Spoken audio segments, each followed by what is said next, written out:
I'm live. Uh-oh. Hey everyone, as we are, I think I'm live. And we have the fantastic Yoruba back with us because guess what? I don't know what the heck I am doing. Yoruba, are we going to play our opening segment? Uh, just so we can get that started. There we go. And y'all, welcome. Welcome to Life Coaching Today Presents, hosted by Kadana Gray. Hey everyone, welcome back. Happy Thursday, June 26, 2025. We've made it. If you're like me, you have missed like 3 days of this week. So today just happened to be Thursday in my world. But welcome everyone to Conflict Whisperer podcast on the Life Coaching Today platform. My name is Kadada Esmera Gray. If this is your first time listening, welcome. You are now officially family. And thank you for joining me. I am excited.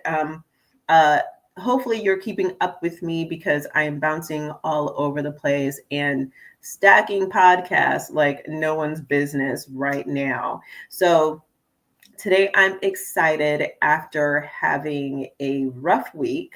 No lie, my week was kind of rough. And even this morning, I had to make a choice to ensure that I started my day with a positive attitude because somehow I stepped on a little shard of glass. Now, I don't know where the glass came from because guess what? I haven't broken anything. So yeah, and I was like, okay, Lord, I see how we playing this today. So sometimes you got to make the choice about how your day is going to move. And so I decided to move in the space of joy today. And so it's been a while. It hasn't been that long, but it seems like it's always a week. Not talking to you guys always feels like a long time. So I am here. You are here. And thank you once again for joining. I hope you all are taking care of yourselves this week. If you are in the Midwest, going all the way to the South and to the North, Lord, we are hot. I was telling Yoruba, and welcome back to Yoruba, y'all. Yoruba is back. Yoruba's back, and we miss her. Kisses to Yoruba. Like I was saying, it's hot. And I was telling Yoruba that in Eatonton, Georgia, specifically yesterday, it was 109 degrees, y'all. Like, what in the world is going on? So yeah, it was just hot. It's hot. So stay hydrated, close your blinds, do all the things. And let me just say some of the things because I thought it was interesting. There was an article that was just like, what did they do back in the day? Depression era. What did our elders do? So they were just like, they were putting cold. Listen, I thought this was interesting, but you know what? Technology advances, but we have to wonder what technology was like back then, right? And so back when, and one of the things was like the women, because men, would dunk the sheets in cold water, tack them up, over the window to keep the house cool. So if the air came in, it would blow through there and cool down the air. I'm not saying that y'all need to do it, but you got to do what you got to do because everybody doesn't have air conditioning. And I do worry about those people. So, we have that. We've got heat issues. I know in Georgia there were storms, and I think it said like 40,000 people lost power yesterday. So you guys just be careful during this time because we might be praying for rain, but the storms may bring something different than what we are expecting. And I'm going to be a little bit petty just to say, and we know that FEMA is not FEMA in the past, so y'all might not get money. But I'm gonna leave that alone because I don't want to be petty this morning. But we're here. So I do have good news. So you all know that I love to do research, and I love research. I love history. So I'm just going to tell you, if you are wanting to fact check, if you are wanting to know how something happens, why the mind works the way it does, or just things from a historical perspective written by researchers, right? There's a fantastic research tool called JSTOR, JSTORE, that, wait, did I spell that right? I'm going to check. Or maybe there's no E on the end of it. So JSTOR. And I love JSTOR. I've got 4 degrees. JSTOR is my friend. And so I'm telling you all this because a while ago, the only way you get access to JSTOR is that you had to be in college. You had to be at university. And now, y'all, you get 100 pages for free per month.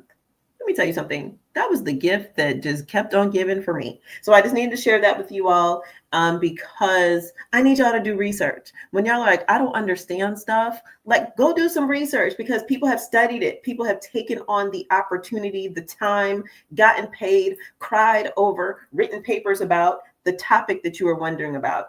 And so that's why research is your friend. That's why facts are our friends, not feelings. And there's times when feelings are appropriate, but certain topics we need to delve into the why, the how, the where of it all. Okay. Just like we learned in school, because I don't know why some of us went through K to 12 education and decided that we are no longer going to use the tools that were provided to us in school, right? I don't know. If somebody wants to tell me why you don't believe in education anymore, please let me know. I'm here to listen. Hey, good morning, Eric, Terry. Good morning. Welcome. Hey, Taisha. Hey, Love Muffin. So I have a story because our guest, Zach Myers, therapist Zach Myers, and this is a sad story, y'all, but he had this fantastic photo in the background in his office, and I asked him, what was that about, right? And it was a story. His grandfather raised beagles. Awesome, cool kind of thing. And I was like, oh, fantastic. And then it jogged my memory about a story. Let me tell y'all something about people. I don't know what people are going through, but I do know that people are always going through something, right? And that can be positive and that can be negative.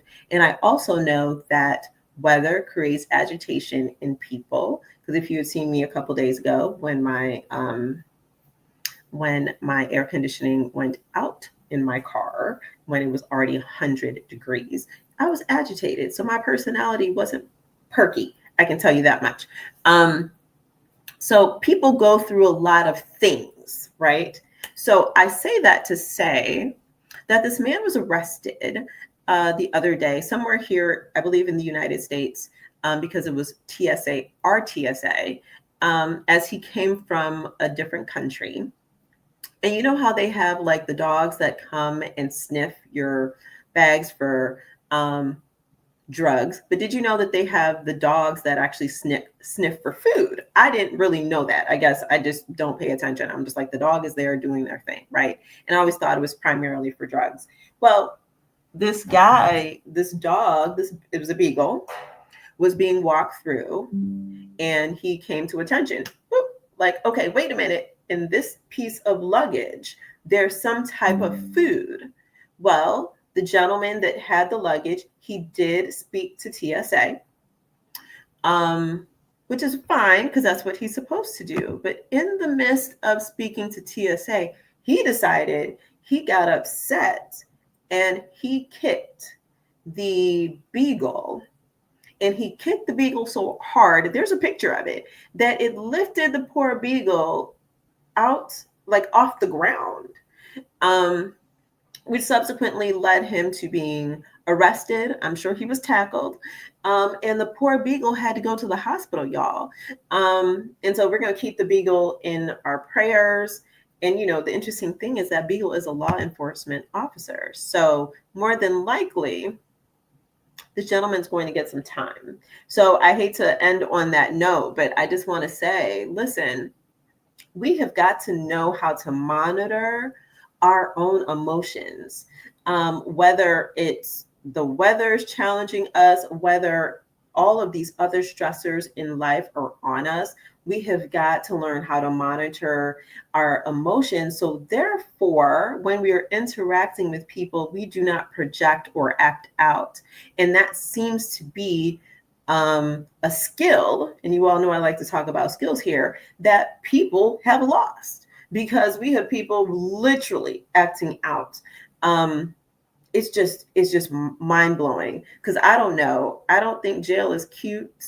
I jokingly always tell my best friend that I'll be ready to go to jail when I figure out the right recipe for jailhouse lip gloss or lipstick, because that's important to your girl over here. Um, it's just a little things. It's just little things. So I'm gonna round that up because I just want to tell y'all I am excited about this conversation.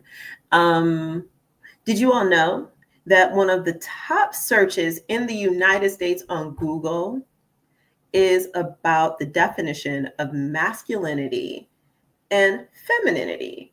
Now, you know what? That makes me excited because that means people are actually doing some research. But here's the thing. If that's one of the top searches, that tells me that people are using words that they don't know how to define. And I've shared on the show before that the person who gets to define a word holds the most power, right? And I'm going to give this little caveat. However, sometimes the type of power that they have when they define the words is really toxic and negative, because sometimes their definition is purely wrong. Sometimes it's full of lies, or it's full of manipulation tools that are that we utilize, right, against someone else. And so in that conversation with and about masculine and feminine energies, we are here today. And sometimes for me, listen, I roll my eyes at a lot of things. And the conversation around masculine and feminine energies in that relationship with male and females and coupledom and all of that kind of stuff. Did I just make up a new word? Did I just make up a word? Coupledom? I don't know. We're going to figure it out, but it's my word today. So this is it is prevailing because we use it and we say things like masculine and feminine energies, right? Which is different than masculine and feminine is as a social construct of gender. So, and we have kind of merged the two without understanding the background, because I'm a big, I'm going to say it this way. You cannot understand the tree sitting in front of you if you don't understand its roots, right? Because the seed germinates and the roots go into the ground and allow the tree to grow, right? And so I think a lot of us just see the tree and don't understand where the foundation came from. So your girl, I'm just going to tell you, I did some research. But before we go on any further, we're going to take a break because I need a sip of something. And on the other side of our break, we are going to have therapist Zachary Myers. I think I pronounced it right. I'm going to have him pronounce his last name because I'm going to get all the tea and all in his business on the back end, so that way he can discuss with us his journey to being a therapist and why he practices the type of therapy that he does. And I tell you all, it is an interesting story. And I love a good story over here. And he's going to tell us about how he helps to heal the conflict between married couples or couples, because single folks in relationships do go to counsel, like family therapy or couples therapy, and how they utilize the masculine and the feminine energy around their healing in their relationships. So we can head ourselves to a break. Y'all gonna watch me? Are you a life coach who wants to make a difference in the world? Do you want to share your wisdom, passion, and experience with others? Do you want to grow your business and reach more clients?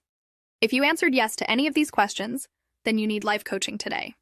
Life Coaching Today is the largest platform on the web for life coaches, therapists, and hypnotherapists who want to enhance their visibility, gain exposure, and connect with clients. Life Coaching Today is more than just a directory. It's a network of opportunities. By joining Life Coaching Today, you will get access to a magazine where you can be featured and connect with over 30 million subscribers. Be a guest to our podcasts with over 55,000 subscribers. A directory where you can showcase your profile, services, and testimonials to thousands of potential clients. And that's not all. Life Coaching Today also offers a free 30-minute coaching session on Tuesdays and Thursdays, where you can be coached or meet your next client. A flexible pricing plan where you can choose the best option for your budget and goals. A dedicated customer service team where you can get help and guidance whenever you need it. So what are you waiting for? Join Life Coaching Today and take your life coaching career to the next level. Visit www.lifecoachingtoday.com and sign up today. Life Coaching Today, the largest portal on the web connecting coaches, therapists, and hypnotherapists. Hey, good morning, everyone. I am Kadada Esmera Gray. If you are just joining, your conflict coach on the podcast, Conflict Whisperer on the Life Coaching Today platform. So welcome. We are on the other side of the break, and I just want to say shout out to everyone. Good morning that's joining. Because you could be doing something else. You could actually be listening to your to work, right? You could be doing something at work, but you're listening to me. As I am here this morning, and I forgot to say earlier, like I'm doing my soul to soul hair again today. So back to life, back to reality. That's a thing going on over this way for me. So welcome to everyone listening. Please let me know if you would like to ask a question, because you can always ask questions. You can always join us on the podcast as well, because Yoruba can send you a link if you are interested in coming on live and showing us your pretty faces, because, you know, I love to be interactive. And so guess what, you all? I have this little handsome guest on, and you know how I don't know about y'all, but I love to have men on this podcast because I've got a lot of women on here, but I am always fascinated and blessed when men come to give their perspective, because we do not give men enough of an opportunity to speak. So I am really glad to have Zachary Myers. Is that how to pronounce that? You got it. Yep. Yay. So welcome, Zach. I can call you Zach for the show, right? Yeah, works, yeah. Okay, we need you to increase your just a little bit, increase your volume, because I cannot hear you that well. And so we just need to do that. I'm going to turn my volume up as well. And so I just want to say welcome to the Conflict Whisperer podcast. And no, thank you. Is my sound okay? Is it good? You're perfect. You are perfect. You are perfect. So, Zach, on this podcast, I'd like to have people tell their own introductions and stories, because, you know, that's more powerful than me going on and on. So I will give you a few minutes to tell us who you are.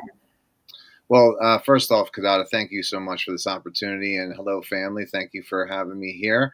So I am the owner of Unified Clinical Services. I'm a professional counselor. I specialize in trauma and addiction, substance use disorder, marriage and couples therapy. And I had an interesting journey to this point in my life. As I've shared with you privately, I'm a person in long-term recovery from alcohol and drug addiction. Previously was a high school history teacher and coach. And over the course of my life, I had a lot of problems in my own personal life with drugs and alcohol. I don't know how deep you want me to get into that question right away.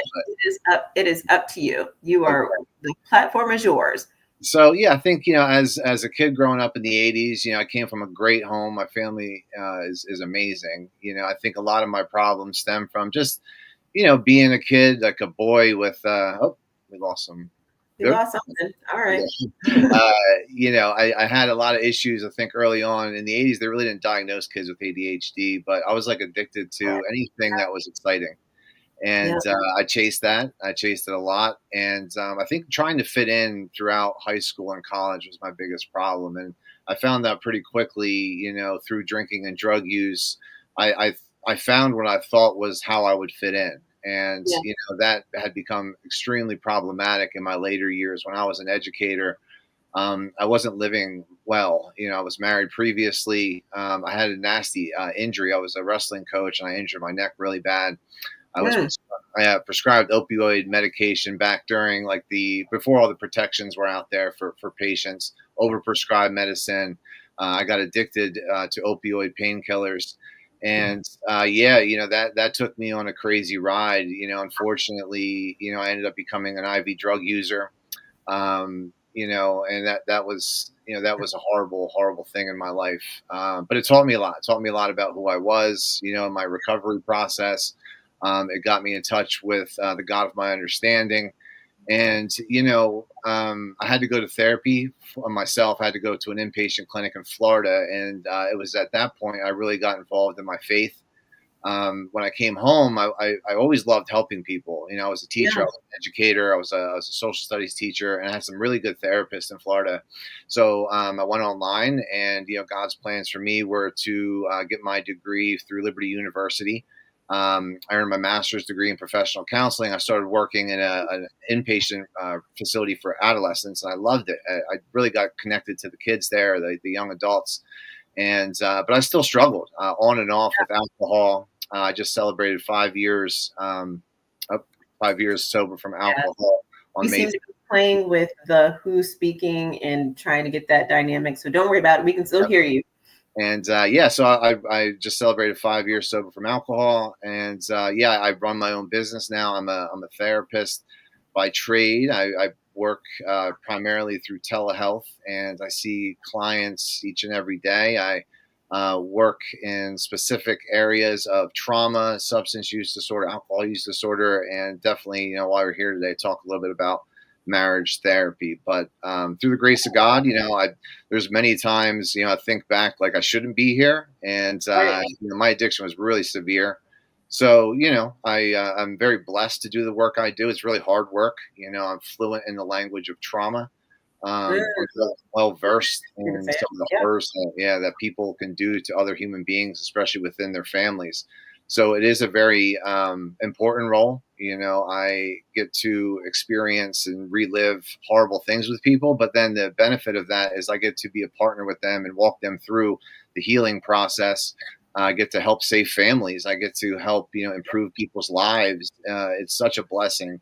And, it's something that I celebrate as a person who's going through their own struggles, that I get to spend this time with people. They come to me at their darkest moments. I hear things that they don't even tell their closest friends or relatives. So I take a lot of weight in that space. The gravity of that is very large in my life. So I approach my work really diligently, and I make sure that, they get the best quality care. And I'm a person. I met you through a friend of ours, Max, and we kind of hit it off because we love people. We love to learn about people, and so this kind of led us to this opportunity today after some of our private discussions. So that's why I'm here, to hopefully expand a little bit on what I do in the marriage space, especially with men. I think I work with a lot of men who struggle in their marriages. So yeah, that's kind of the introduction there. And please I am ask. Yeah. so excited. So first and foremost, I want to say, you guys listening, you guys online, give Zach his flowers, and we're going to celebrate you for your 5 years. So congratulations to you, because I know the journey is a hard one. Mm. I also want to say, because it just hit me, boom, it is June 26th, y'all, and we are still in Men's Mental Wellness Awareness Month. And so this is a great opportunity for Zach to be here, especially when men struggle with mental illness. We all struggle with mental illness, right? But I think men's mental illness struggles are hidden. It's a very private kind of thing. And so hopefully this will give hope to everyone to say, and to encourage men to really deal with their trauma, and just deal with life in and of itself, right? Because life is a journey. And I think some people just think trauma is normal. And it's not, y'all. It's not. But Zach, before we get started, I do want to say something though, because when you talk about you growing up in the 80s, right? And I know that when I hear people talk about the 80s, they are so it's like they are loving this idea that they did drugs in the 80s. It was like it was and listen, y'all, I was literally at 85, I was 10. So, that wasn't my life. So, but I hear people reflect back on the 80s and they're like, listen, it was just a part of it. That's what we did. And I was watching the Preppy murders, if the prep boys school murder, if you know anything about that from New York City.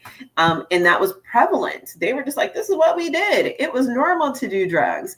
And so I like the fact that you honored like the fact that you chose drugs as a way to fit in. Because that's what a lot of people do. A lot of people feel like, oh, we can make friends because we're partying, we're drinking, we're drugging. And so I appreciate you saying that. And I have a question in regards to that. As you look back through the lens of adulthood now, through the lens of a therapist, what did you think about that time now? What do you think about that? Well, yeah, great question. It was a different time. My parents, again, they were great in terms of how they instilled values in us. It was just different. Back then, it was I leave in the morning, I hop on my bike. Hey, give me a call at lunch. Come home when the street lights come on. Right. So, I, unfortunately chose to get into a lot of trouble on my own. And I was exposed to a lot of things.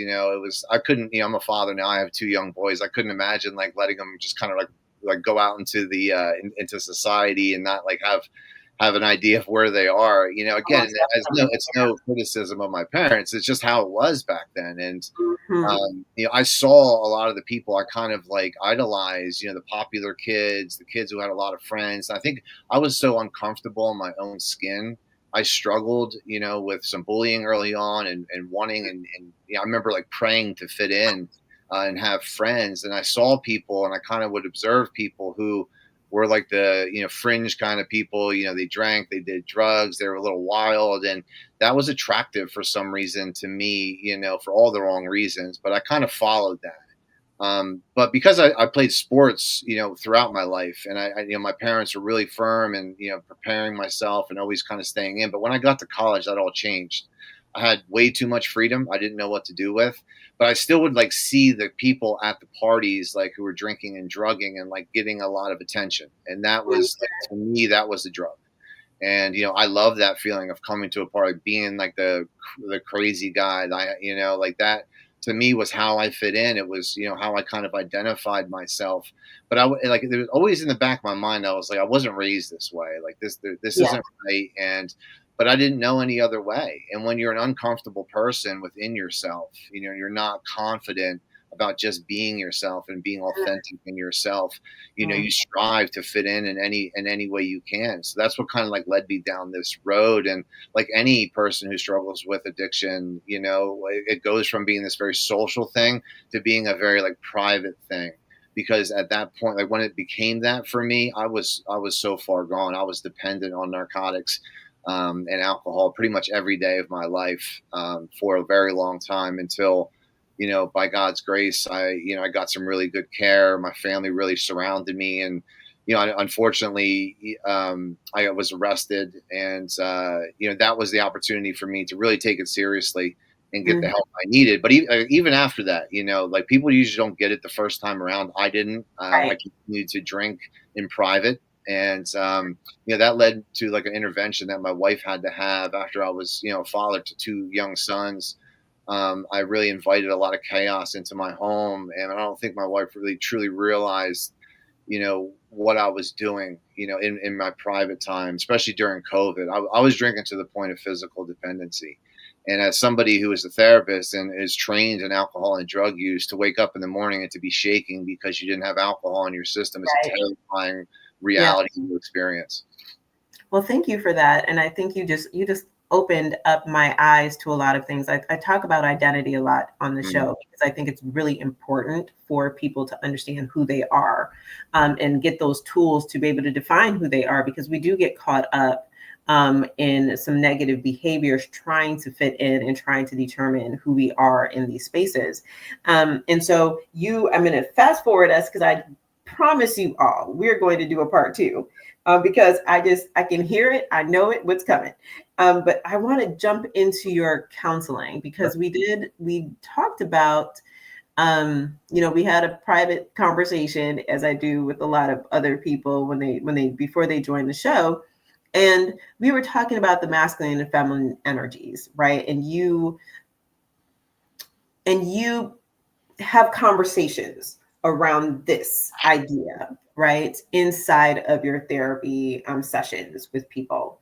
And I also want to honor the fact that you did, when you got your master's, you attended Liberty University, which is a Christ-centered university, right? So there's a faith-based perspective to masculinity and into your therapy. First, Let me just say that again. There is a faith-based portion to your therapy based on Christ in the Bible. So I have a question for you. My first thing is, in the Bible, do you think, with your therapy background, do you think inside of the Bible that you're taught about masculine and feminine, the masculine and the feminine inside of the Bible? Yes. I think, it's definitely there, but like anything with the Bible, it's free for interpretation. If you're not getting the right advice, or if you're not reading it correctly, or if you're taking what it says and you're not applying it properly, or have the nuance to apply it to your own life. And that was something I experienced in my own marriage and with many men that I deal with, where, we're kind of instructed to be the leaders of our home. But that is not as cut and dry as it sounds, right? Like, so I think many men, myself included, want to kind of like demand that. And that's not the way that I had to earn that. It was something I had to earn. And with a lot of men, I think that they misapply that principle, and they don't get into the nuance of what that truly means. To be a leader in your home, the first thing you have to do is to protect and to honor your wife's heart, and to really make her feel safe in the space of her emotions. And that was something that I missed. And it's something that most of the men, the majority of the men I work with, they want this leadership role, but they don't know how to approach their wife with a kind of a feminine energy, a softer energy, to be patient with them. And our wives at times, for most men, again, myself included, they're like problems to be fixed. The logical elements of how we kind of deal with problems, it's not that simple. My wife was not a problem to be fixed, and I wanted to do that. My wife would constantly tell me, like, I don't know how to be safe with you. Like, my heart doesn't feel safe. My emotions don't feel safe with you. And this is a theme that I hear from most women. And I didn't know how to interpret that. Like, I was like, what does that mean? Right. So like, here I am applying this protocol on how to get couples to communicate better, and I wasn't applying it to my own life. So my first place that I start with myself and my clients, with men especially, is how do we achieve that? How do we capture the essence of what our wives are saying about their heart space, about their emotions, about the protection around that heart, the security in that space? How do we earn that from our spouses? And so that is like always where I start with people, because it's easy to demand a leadership role. It's extremely hard to approach your wife and to understand her through her heart, and to earn that respect and to earn that safety that we can provide to that heart space, and making sure that she's emotionally comfortable and she feels safe in that space to always bring forward emotions, and to not to approach that as a problem, but to approach that as a way to learn about what she's going through and how she's processing things through her heart. So that is always the first step in my clinical care, as it was in my own marriage and the work that my wife and I had to do. Are all the couples that come to you, are they all centered around faith? Are they? No. Okay. Do they also do the men that are not Christians, right? Do they want to have a leadership role in their home? Yes, I think they do. I think it naturally, again, whether you lean on societal standards, whether you lean on biblical standards, I think men kind of like they have an inclination or an intuition about wanting to be a leader in the home. But that it's often misinterpreted and it's not applied appropriately. Yeah. As we had talked about in privately, a great example would be the yin and the yang. These are complementary forces where the masculine and the feminine come together, and those dots, are representative of the opposing forces that we both have. So, Yeah. in me, I have a feminine energy. My wife, she has a masculine energy, and as we fit together and we complement each other, we have to have like an intuition, a way that we highlight and that we bring out, certain energies at certain times to make sure that we're balanced in that space, and through the balance and through the earning of trust and safety within that heart space, I was able to earn, my wife's respect and the trust that I had to build in that heart space where she elevated me to the role of a leader. But Mhm. again, that leadership is a complementary role to her.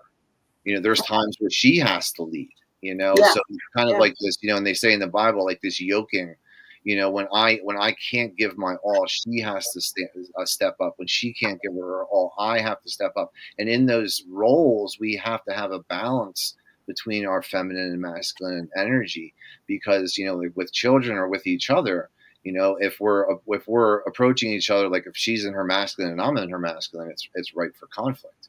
If I'm in Right. my feminine and she's in her feminine, I'm like a useless, a person in terms of like being able to lead and make decisions and things like that. So it's more of again, complementary, and is the best way. I think, if you think about the yin and the yang and how it fits together perfectly, and to be able to walk that line and to have balance within our own energies, so we can always be intuitively aware of where our partner's at and provide to them the appropriate energy in the context.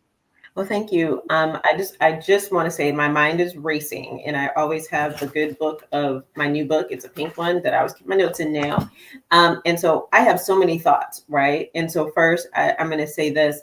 I think it's really interesting when we have men that do not believe in the faith of Christianity or any type of other faith, but then they also demand that they want to be leaders in their home, because the two don't align to me. And it doesn't align to me because I understand, and I don't think that a lot of people understand, that the idea of one gender is a social construct. The idea of masculine and femininity. I'm sorry, let me say it again. The idea of the masculine and feminine energies, that's actually a social construct too, that has been blended with the idea of masculine and feminine as sex oriented individuals, right? And so I think that it's really interesting that we have men that are like, hey, I don't believe in God, but I want you,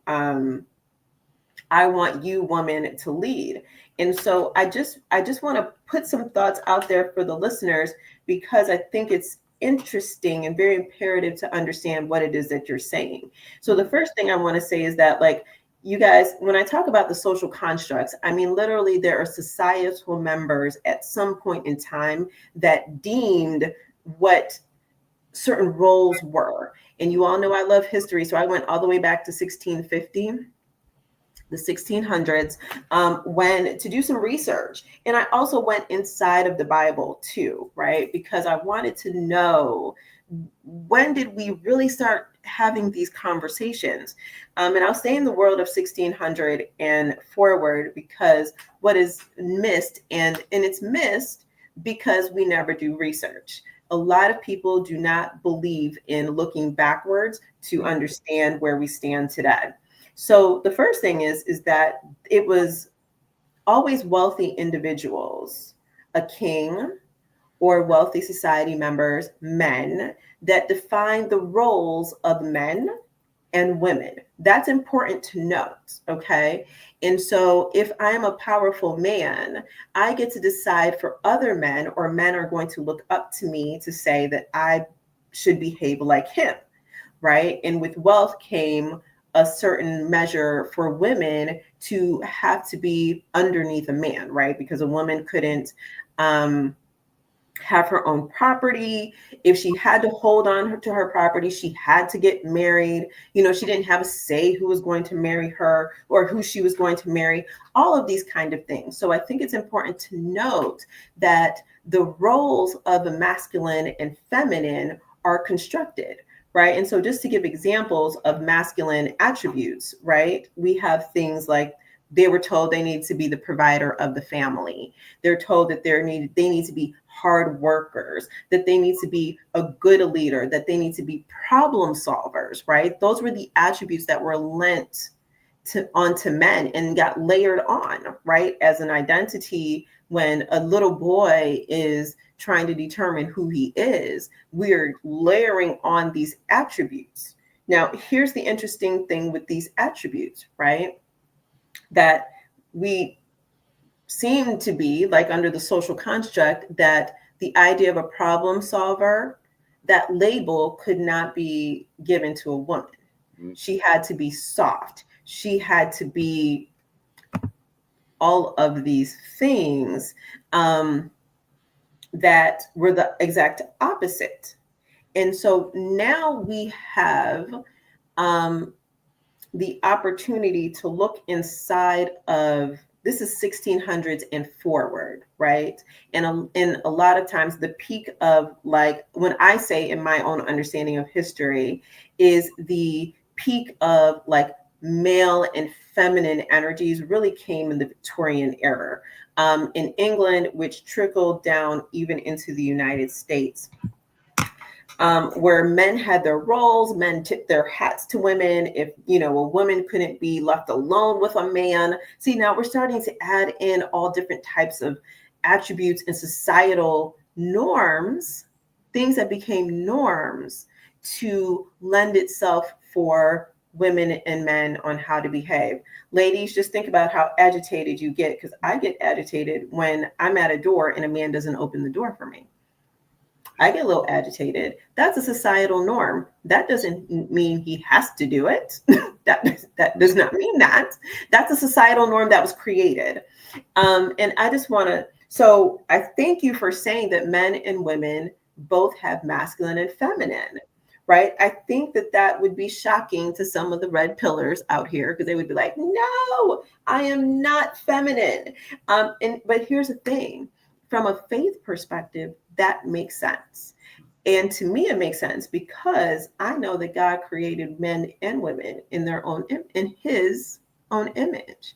And I also know that that God in the Bible, and let me just say, you guys, I talk about faith all the time because I think we miss the fact that in the United States, per se, we interweave faith even into the secular, and people don't recognize it. People have no idea that they're talking about, oh, this is actually coming from Christianity, but they don't realize it. So I was saying that even in the Bible, God is recognized as both male and female. And I am interested, Zach, if you know why it is that when men come forward to you, that they don't recognize their wives in the same light of God, since he created them equal. That's a great question. I think a lot of it is societal. You know, I think it is not. It is a concept that's not well articulated, maybe in some faith-based practices. You know, but if you think about, you know, like Jesus, I mean, his masculinity, right? Like it was conducted through love. It was justice. There was justice there, but it was conducted through love, you know, and I think we miss that, you know, and for whatever reason, like I know we were kind of talking a little bit about, you know, the label of toxic masculinity and some of these labels that we deal with, you know, when really like the most, you know, confident masculine male, you know, is grounded in love in a spectrum of emotions. You know, I mean, personally, my father, you know, he demonstrated to me a spectrum of emotions as a man. You know, he was and still is, you know, a person who is masculine in some ways and has some feminine energy in some ways, in terms of like, love and nurturing and, physical touch and hugging and like, all of these things that, we just like the simple things that we miss as Mhm. ways that men can explore and demonstrate, feminine energies. I love hugging and kissing my sons and being soft with them. And, there's elements of my parenting to two boys, that you could label as a feminine energy, but it's because I'm so secure in my masculine energy, and vice versa with my wife. My wife, at times, 'cause she demonstrates masculine energies in her leadership role, this like co leadership that we've established. But when she needs to, she becomes the lead nurturer and provider emotionally for our sons. My mother, she is a Roman Catholic Italian mother, and if she would ever be labeled as somebody who is submissive, I think, she'd always kind of joke and give me a smack on the back of the head, but I Mhm. brought one of those coming because she is so firm in her role and she's confident in her role as, the feminine element to the partnership with my father, because they both had such diversity in the way that they demonstrated the spectrum of these types of energies. And it just worked. It fit, and that's what we're trying to recreate in my marriage, my wife and I. That's what I try to help other couples establish, is that, oftentimes we're just missing the nuance of how we do this stuff already. Like most males, I would hope, hug and kiss their children, have, physical touch, can get into an emotional space with them. That is not this rigidity around like certain qualities and characteristics that society tells us that we need to be. It can be much more diverse. And then it produces, diversity in the way that we think and feel and attach to our systems and integrate with society. At what age do you feel that, because I've always been curious about this, right? Because if moms are the ones that are nurturing children and they're hugging and they're kissing these little boys and so forth, at what age do men, little boys that are growing into their young adulthood, at what age do they decide that they no longer want to be that, have those characteristics where they know they have been Mhm. visual in terms of being able to have loving words given to them, that they have affection towards other people? At what age do they kind of throw that away? Typically around 10, 11, as kids, typically kids, the greatest thing to children, their higher power, I guess you could say, is their Yeah. parents, as they're growing up. And I can kind of see it in my 9-year-old now, 9, 10, 11, depending on the child or the family system, they start to move from the biggest priority in their life is to gain validation and emotional security from their parents. And then they kind of graduate into getting validation as they co-create their realities with their peer group. And that's very true. But again, I think even in my own life, I still to this day at 45 years old, like I hug my dad. We were very affectionate in terms like our physical touch and our physical demonstration of love to one another. Just because that's how I was raised, and I was really comfortable in that space. And Mhm. the beauty is that I get to pass that down to my sons, where they're really comfortable in that space with physical touch and how we demonstrate love and care for other people in our lives through that space. You'd be surprised how many clients come in, and I work a lot on how awkward some people feel just holding someone's hand, Yeah. Yeah. giving a hug to somebody, something that to me comes so naturally. Like I'd spend a lot of clinical time with people. How do I talk to people? How, I Yeah. feel uncomfortable when I have to hold my wife's hand, or like, when people go to like hug me, I kind of like, go away from that, because again, the system has produced that. They probably had parents that didn't provide them with a secure attachment. Yeah. And in adulthood, then that manifests as being very uncomfortable in the physical space, because I think again, and if the spectrum through these energies, um, I can switch into the masculine role if I need to in a disciplinary role, but I also can like love, cuddle, hug, kiss my kids, be cute and funny, write poetry, do art with them. My wife at times can elevate herself to the disciplinarian. If I'm high in terms of masculine energy, she can come in and supplement that with her feminine energy, and vice versa. Again, a lot of this stems from the family system and how comfortable people have become in their secure attachments with their own parents. So you keep talking about a man being in his masculine energy and the women and these characteristics and attributes of human beings, right? So I need to understand, just from a perspective of, why can't we just be people? Why can't we just be humans that have all of these attributes? And some of us, and in reality, some of us lack those attributes, right? Because we're human, because we were not made in perfected ways. Right. And so why can't we just be? Why does it have to be, like, oh, I have to be a disciplinarian, and that's a male attribute versus a female attribute? Because here's the thing about this world that we live in. It seems to me that societies under westernized influence forget that there are matriarchal societies where women are in leadership positions, where women make the decisions. I mean, in the Bible, there were leaders. We know we had queens. So why can't we just be? Why do we have to lean into, oh, I need to be feminine here, or I need to be masculine here? Why can't we just be humans?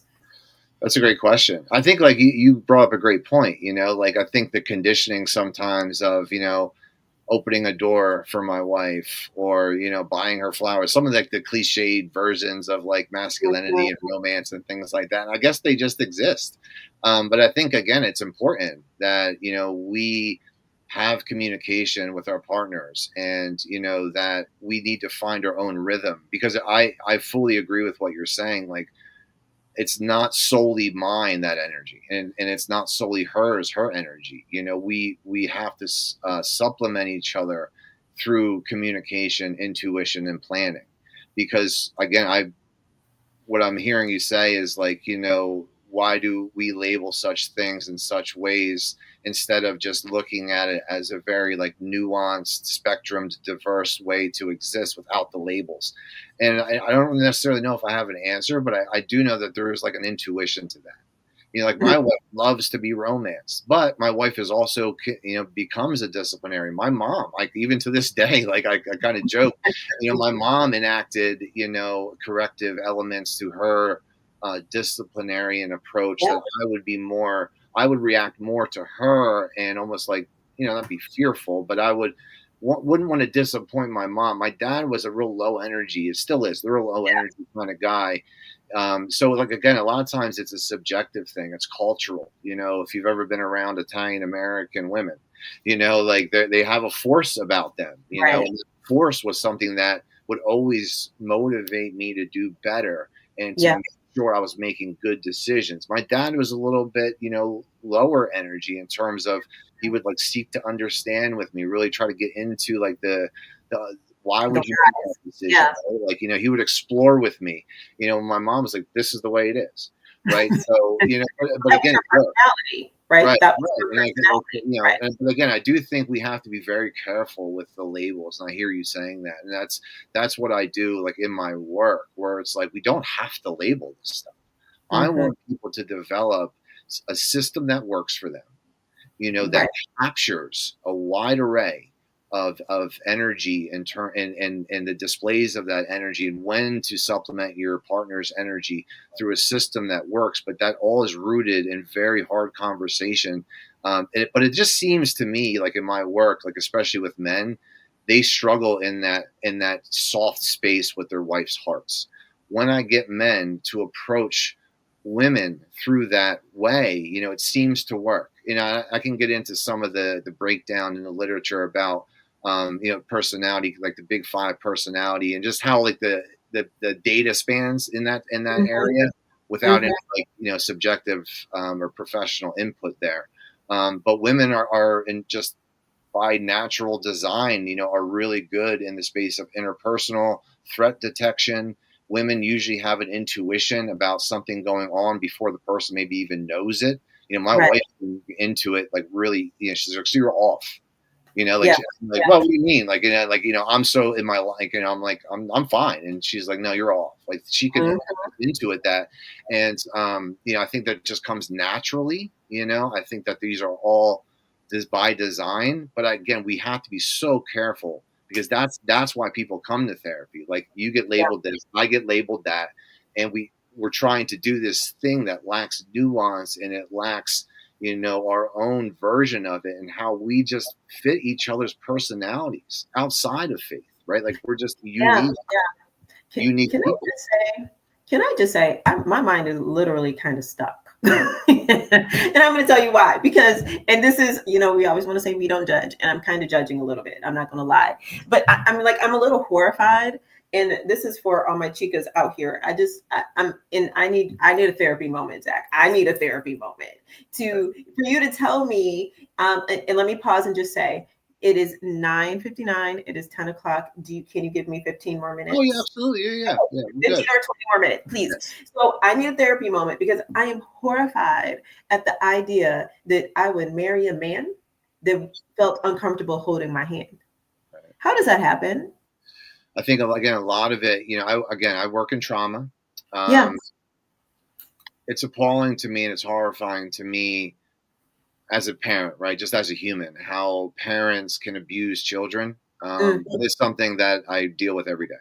I hear these stories that shock me. They make me sad. I step away from therapy. Sometimes I cry. I have to pray. The brokenness that ensues from, parents harming their own children, their own flesh and blood. But yeah, I deal with men who their fathers were completely absent, or would abuse them and bully them if they showed any, soft qualities, or like they were into what they would, unfortunately label as like feminine. They would get bullied and harassed. They would get neglected emotionally. And on the other end, mothers who would withhold love from their children for something else, right? Because of this transgenerational trauma, we always talk about, historical traumas, what happens in these communities, what happens in these families where these trauma traits get trickled down through generations. And that's what occurs. There is this repetitive compulsion to capture the trauma that unfortunately people become accustomed to. They get conditioned to it. So like, hey, my dad bullied me when I wanted to hold his hand. Right. So that child personalizes that, they internalize that. So like holding hands is wrong. Embracing another man through just love and care physically is wrong. And that makes them feel very unsure of themselves, very awkward within themselves. So yeah, that the answer to that, a lot of this, again, it stems from the parental system or the family system not providing secure attachments to the child. Because usually those parents are coming into that relationship and that family system from their own unresolved trauma that has occurred throughout generations of their family line. So would you say a woman that accepts that, right? Yeah. Has she been traumatized as well? Yeah. So this is what, Freud and Jung, they would call it repetitive compulsion. So we recreate general traumas in our life because that's what we've become familiarized to. So let's say, a woman, who was raised by a mother, because of her own mother's dysfunction and trauma, would bring men into the home that were very abusive. So the woman would internalize that and construct, when a woman and man are dating, or when they're in love, the man gets to abuse the woman. This is what my mom showed me. You're right. And men demonstrated authority through physical violence. My wife would cower, from this stepdad or this father, and then they would take that, and that becomes then the pattern. It becomes the construct of what they seek subconsciously, because it's the subconscious that recognizes that pattern, sees it as familiar, even in the space of it being highly chaotic and dysfunctional. Well, I'm telling you, how much do I owe you? Because I just had my own little session. So I will send you some money. And I'm taking notes as usual, y'all. Thank you for that. I want to take a second and just kind of step back a little bit, because we do have some comments. And so we have Shannon. Hey, Shannon. Doc Shannon saying breaking that cycle. We also have Maria on. Good morning, Maria. Yeah, saying this is important and often missed in these families, right?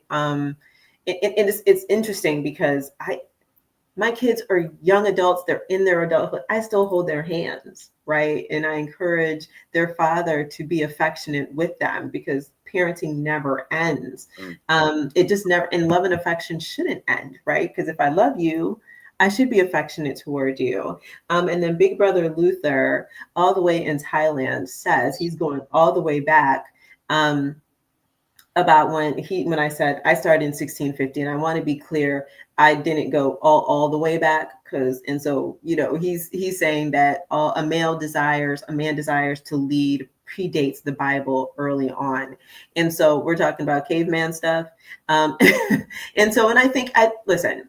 I'm going to say this. I think that we are told and taught that men, as we have socially defined that men need to be laborers, right? And sometimes you hear men say, my only value here in 2025, you hear men say, my only value is what I can produce. Like I can make money, I can do that. And that is actually a cry that is almost, in my opinion, a trauma response, right? Because he's obviously telling us he needs more. He wants more. He wants to be seen in his whole self, right? And so I know that men have been taught that they're hunters and they're protectors and so forth. And I was having this conversation with the bestie.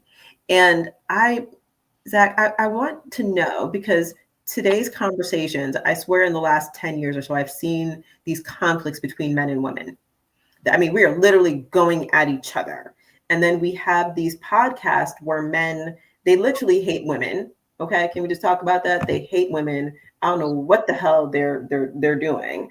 And they are saying things like, listen, I'm not protecting that woman that's walking down the street because she doesn't belong to me. And so to me, stuff like that tells me, or can I infer, that men aren't innately protectors if they have a choice to make? What are you seeing now? What do you think about this difference in what manhood or masculinity being executed? If you're seeing it on your therapy couch, or listening to people online, or what? Sure. Oh, it's a great question. Well, the interesting thing, like in all, the therapist for 10 years, I've sat in front of thousands of people. I've never once heard a person sitting across from me saying that, you know what, my dad worked all the time and provided for our family, never was around, didn't have a good relationship with the guy, didn't know him. And we have a good relationship and we have a good family system. I've never heard that. I've never heard that. So you can then, so basically what that tells me is that we innately want a relationship, an emotional relationship with our fathers. We want to have them there, to, that providing, I think, has been misinterpreted in the industrial sense of like producing income, when really, like, what needs to be provided by the father is emotional support. My sons look to me on how to respond emotionally to all kinds of things, and the hope is that I can demonstrate to them, as my father has demonstrated to me, that there is a nuance to it, that there is, that there are many ways that you can, respond to certain societal and interpersonal things through a wide array of emotions. So I think, again, it's been because of industrialization and because of this kind of like traditional, I guess you could say traditional role that men have to go to work. But now, this isn't how it is anymore. Most families have to have both parents working.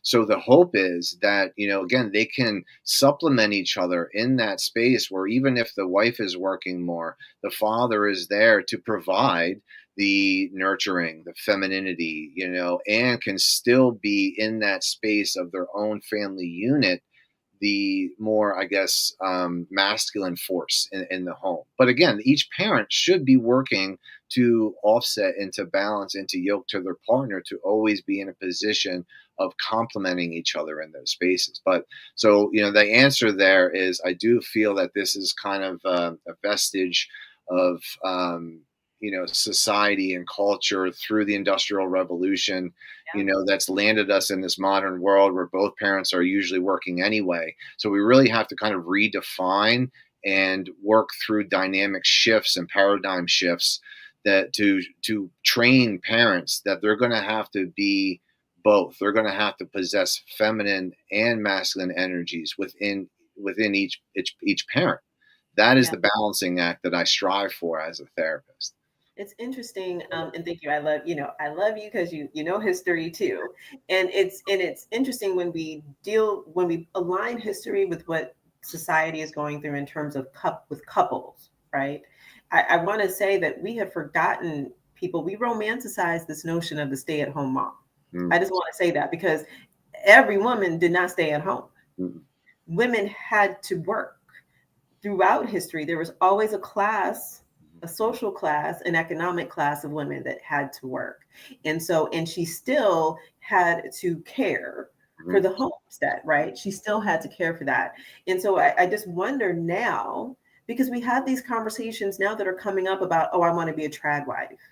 And to your point, we know economically in 2025, as we stand today, you cannot live on one income unless you are making well over 200,000. Both people have to work, right? And then we see that the breakdowns of relationships, because when women are working and creating their own needs and having their own monetary funding, right? That it seems like men are starting to crumble there, and it's starting to be a real serious conflict Mhm. inside of relationships.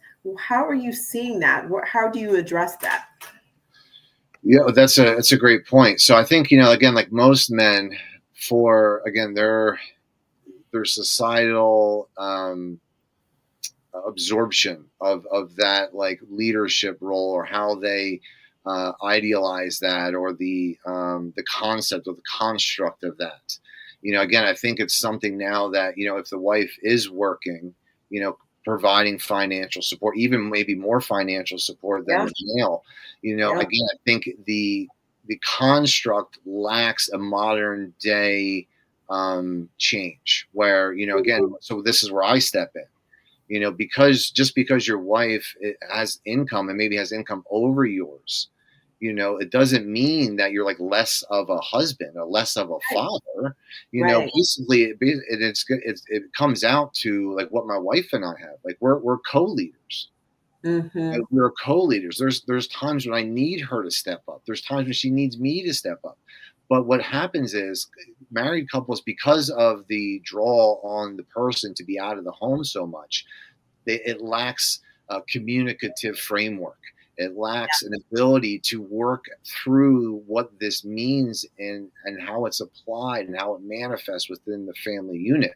So the protocol I put clients on is very much, it's an outgrowth of the Gottman research. 90 minutes of intimate communicative time, communication time with your spouse, and it's also an ecosystemic version of family systems work that I use. It's a protocol called LEAP, which basically, it's like you and I sit down.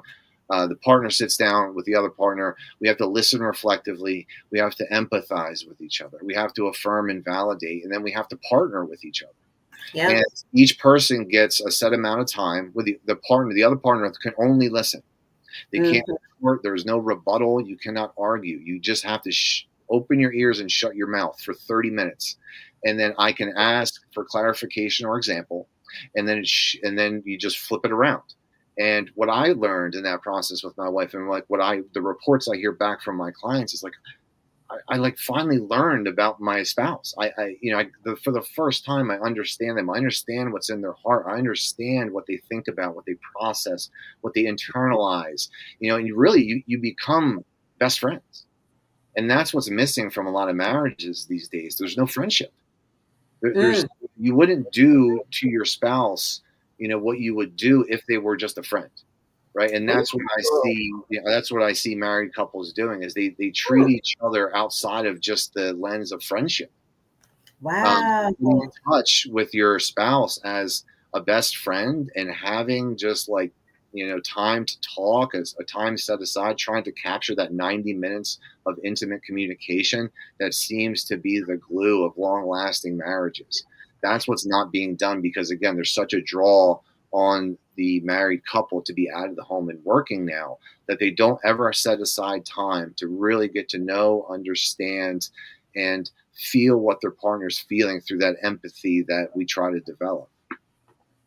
I'm telling you, I I'm so stunned. First of all, thank you. Oh, Thank you in this month of June for being here and lending your voice. I think it's so vitally important. I'm telling you, it's always important to me to hear men's voices, especially a man that sits in a therapist seat that can give his perspective, including based in his own experiences and what he's seeing. I think, and I thank you for that. I thank you for being here and present and knowledgeable and wanting to heal others, right? Giving them the tools to heal others. You have literally left me with something to glean on, and almost like I'm smiling because I'm like, wow, that you so profound what you said about basically, would you treat your friend the same way you're treating your spouse? mm-hmm. Whew, what a thought. Yeah.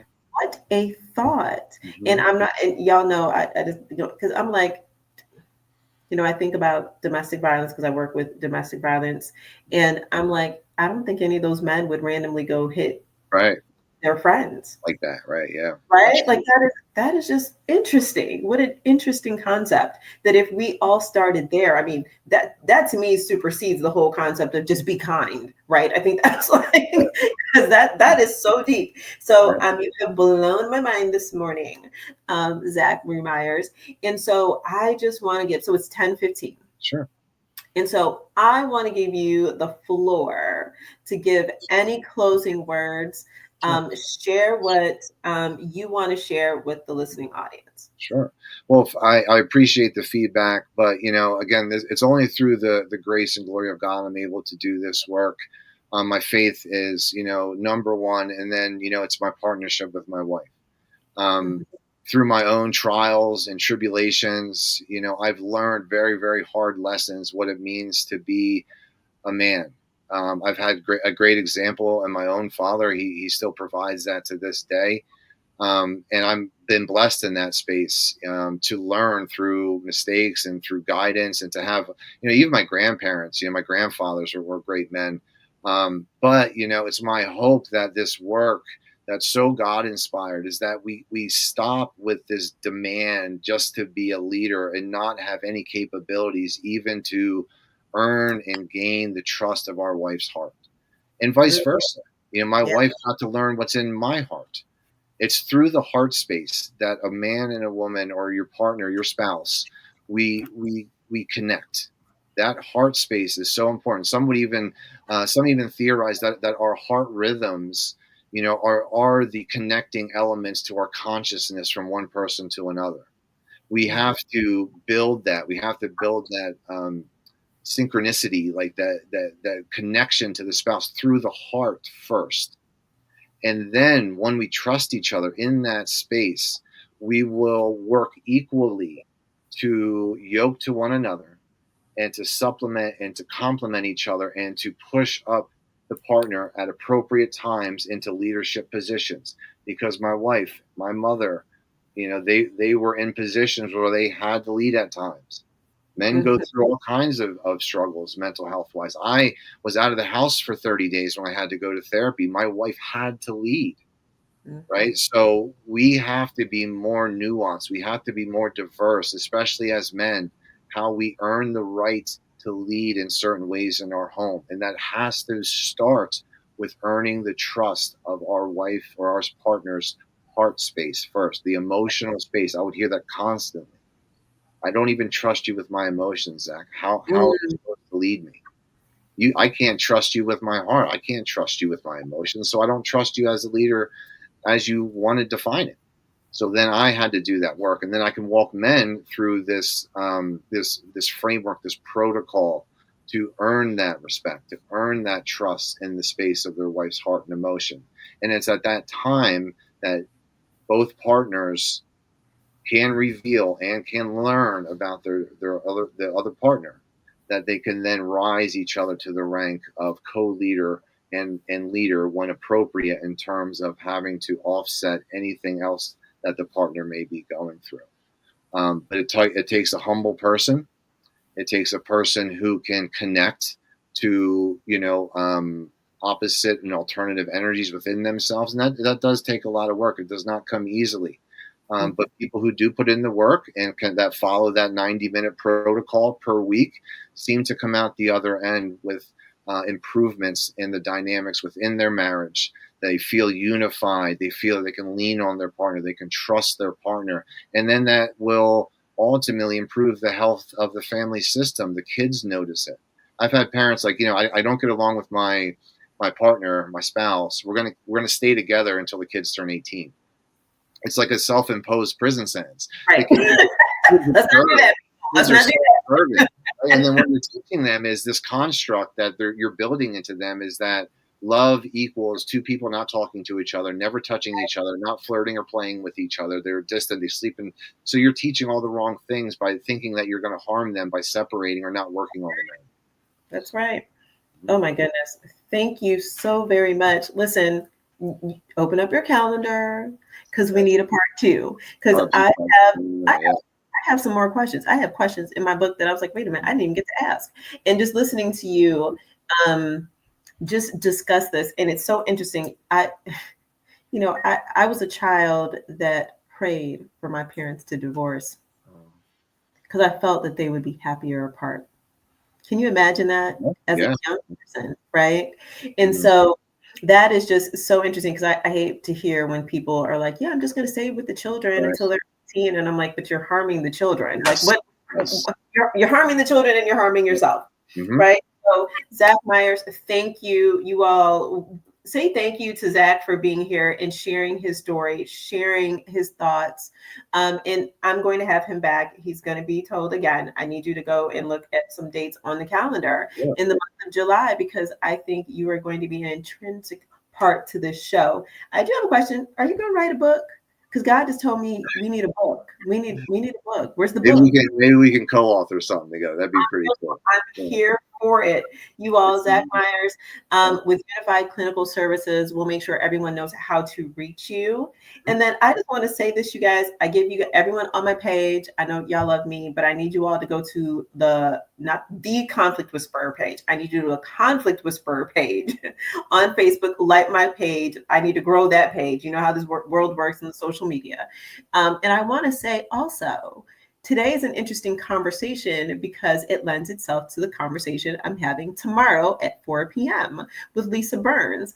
My next guest, Lisa Burns, she has written a curriculum for mothers and sons to discuss how to help mothers cultivate and heal the idea of lost masculine energy, but also teaching boys ages 4 to 8 how to lean into their masculine energy. And so this is going to be an interesting conversation tomorrow at 4 o'clock.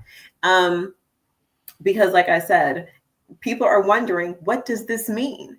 What does masculine and feminine mean? So I hope that you all have learned something today.